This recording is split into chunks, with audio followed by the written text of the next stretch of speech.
నా ప్రియమైన సోదరా. అందుకే ఇక్కడ జకర్యా గారు ఏం చెప్పారంటే లోకస్వార్త 1:68 చెప్పాడు. ఆయన ఆత్మవచుడే. ఆయన యోహాను గారు ఆయన జన్మించిన తర్వాత పరిశుద్ధాత్మ పూర్ణుడే యోహాను గారు ఆయన పేరు పెట్టిన తర్వాత ఆయన చెప్తున్నాడు అనమాట, ఇశ్రాయేలు దేవుడు స్తుతింపబడును గాక. దట్ మీన్స్ ఏంటంటేనండి, దేవుడు మనకు అనేకమైన ఆశ్చర్యకార్యాలు చేసి చూపించాడండి. తర్వాత ఆయన మనకి తన జనదేక కుమారుణ్ణి, అద్వితీయుడైన కుమారుణ్ణి నారావతారిగా ఈ లోకానికి పంపించి ఆయన అనేకమైన శ్రమలు అనుభవించేలా చేసి ఆయన మన కొరకు సిలువ వేయబడి చనిపోయిన తర్వాత ఆయన చెప్పారనమాట, మీరు తప్పకుండా సర్వలోకానికి వెళ్ళి సర్వసృష్టికి బాప్తిస్మం ఇవ్వండి అని చెప్పాడు. ఆయన తండ్రి యొక్క కుమారుని యొక్క పరిశుద్ధాత్మ యొక్క నామములకు బాప్తిస్మం ఇవ్వమని చెప్పారు. ఆ బాప్తిస్మం ఇమ్మన్న మాట మనం తప్పకుండా అందరూ ప్రతి ఒక్కరు గమనించాలండి. ప్రతి ఒక్కరు కూడా వాక్యం వినేసి విడిచిపెట్టేసేవారుగా కాకుండా.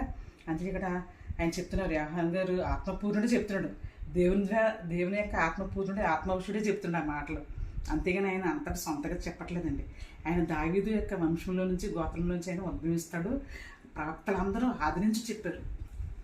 చూడండి, ఆది కాండంలో కూడా ఉంటుంది, ఆది యందు దేవుడి ఆత్మ జలముపై అల్లాడుచుండెను. నా ప్రియమైన సహోదరులారా, అదే చెప్తున్నారు ఇక్కడ. యోహాను గారు ఆత్మపూర్ణుడే ఏం చెప్తుంటే ఇక్కడ యోహాను సువార్త 1:58-75 ఉందన్నమాట ఈ మాట.